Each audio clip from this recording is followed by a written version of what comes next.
Kalau hari ini agak spesial ya, karena kita bakal coba langsung implementasi nih di IoT itu seperti apa ya, menggunakan Node-RED. Ya, saya mulai dulu ya. Jadi kita berangkatnya dari yang hal kenalan dulu nih dengan AWS gitu ya.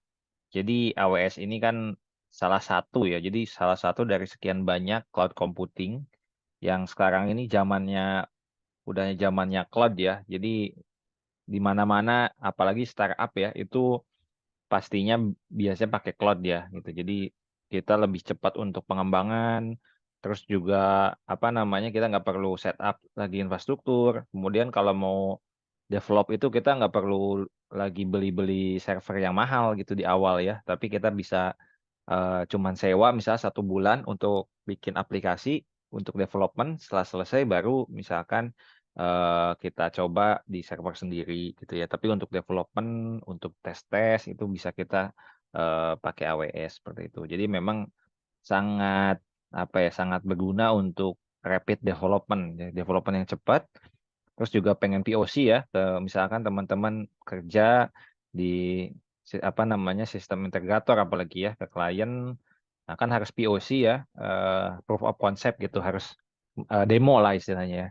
Demo, terus demonya itu paling cuma 6 hari atau sebulan lah maksimal.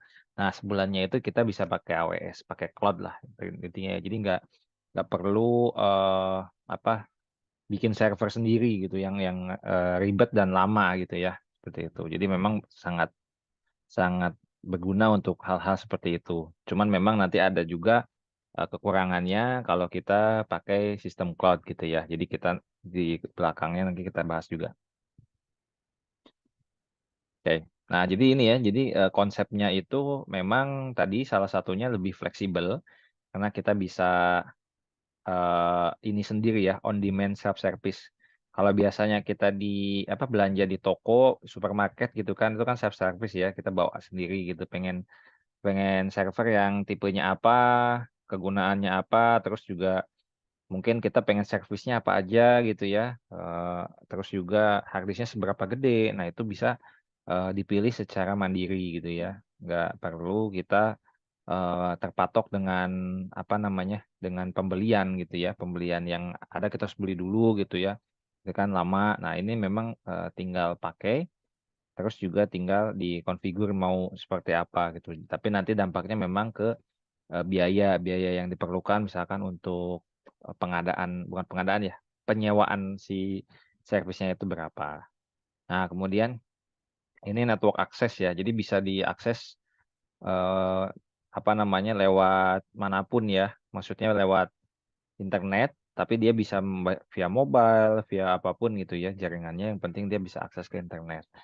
Nah, kemudian resource pooling, jadi nanti resource-nya itu kita sharing ya, jadi ada yang tipenya dedicated, ada juga sharing ke berbagai klien. Jadi bukan kita aja yang nyewa cloud di AWS ya, tapi banyak sekali klien juga itu apa namanya saling saling apa namanya saling berkaitan ya. Jadi nanti bakal ada semacam pooling di sini.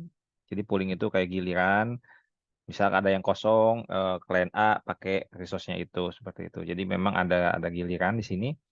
Jadi nggak perlu setiap klien dedicated ya, itu bisa bisa mahal gitu. Tapi dia bisa gantian, lebih efisien gitu.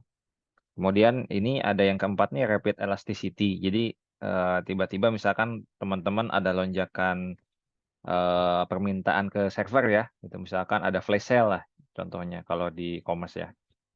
Itu flash sale kan tiba-tiba besar sekali ya loadnya ya, tiba-tiba akses barengan. Nah itu kan harus apa namanya scale ya, baik itu ke atas ataupun ke samping.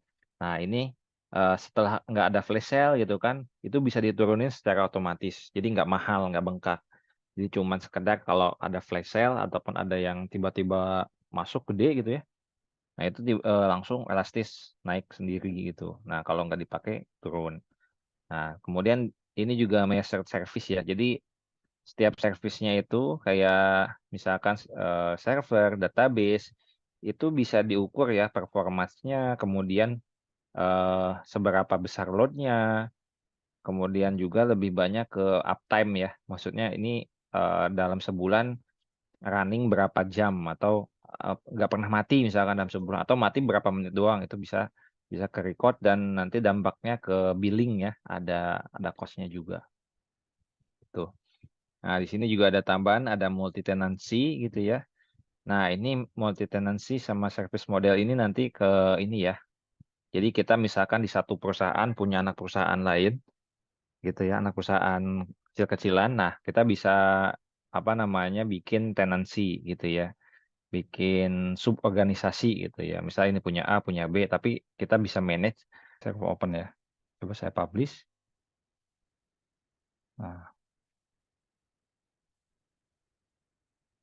Nah, tadi udah gerak ya. Nah, terus ini udah gerak, terus kita auto on ya. Kita coba kirim auto on. Nah, di sininya bisa dicek juga ya.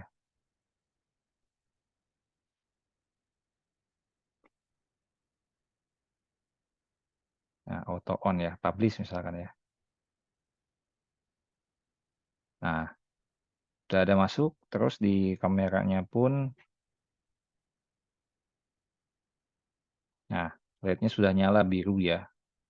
Jadi kalau kita auto off nih dari sini, publish, nah jadi merah seperti itu. Nah, kalau kita auto on, nah di sini kita bisa mainin ininya. Tuh, ini servonya nyala. Nah, seperti itu ya. Jadi ini misalkan gate-nya tuh.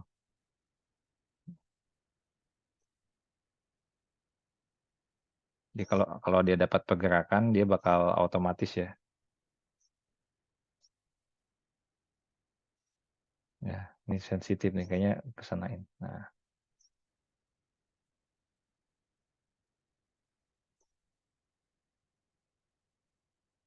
nah terus ada pergerakan lagi misalkan.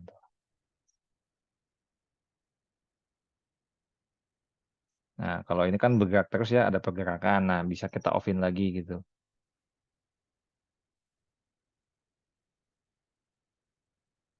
Nah, itu. Jadi udah bisa connect ke ini ya, teman-teman ya. Jadi ke apa namanya? Ke AWS IoT-nya gitu. Ketika dia dapat pesan, dia bakal bakal ngasih tahu nih. Gitu. Jadi kalau saya reset dulu ya, di sini saya reset, reset dulu, coba reset. Nah,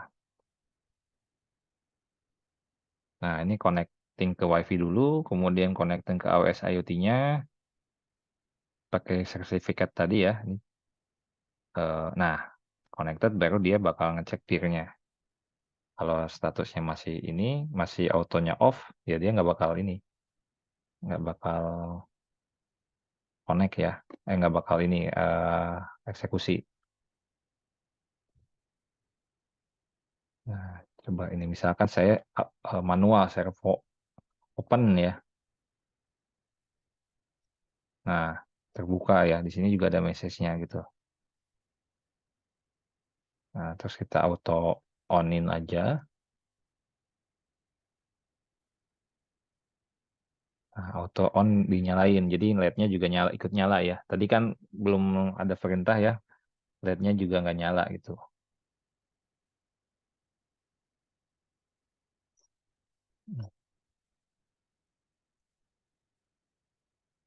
Nah, jadi dia bakal buka. Nah, ini kalau satu ya. Kalau dia naik lagi ada pergerakan, dia bakal ini ya. Servonya nyala, gerak, terus dia balik lagi ke tempat asalnya. Gitu. Oke, itu paling ya teman-teman praktikumnya cukup menarik ya karena dia bisa langsung connect ke AWS.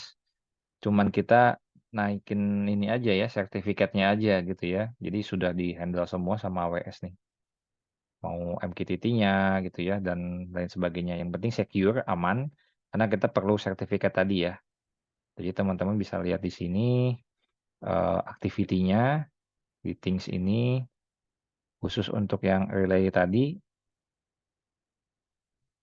ya. Nah, ini activity-nya coba ini seperti apa? Oh iya, ini ininya ya, tadi ada yang kurang nih. Jadi polisinya mungkin ada yang berbeda tadi. Jadi nggak bisa dicek.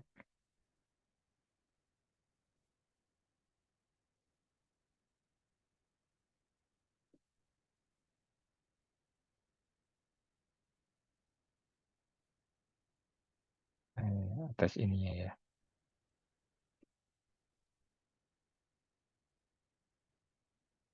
Kita bisa masuk ke sini.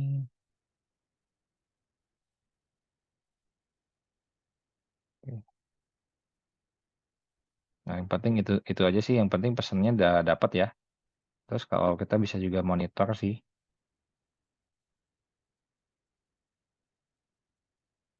Nah, jadi ini in total berapa message yang udah masuk ya, sukses connection gitu.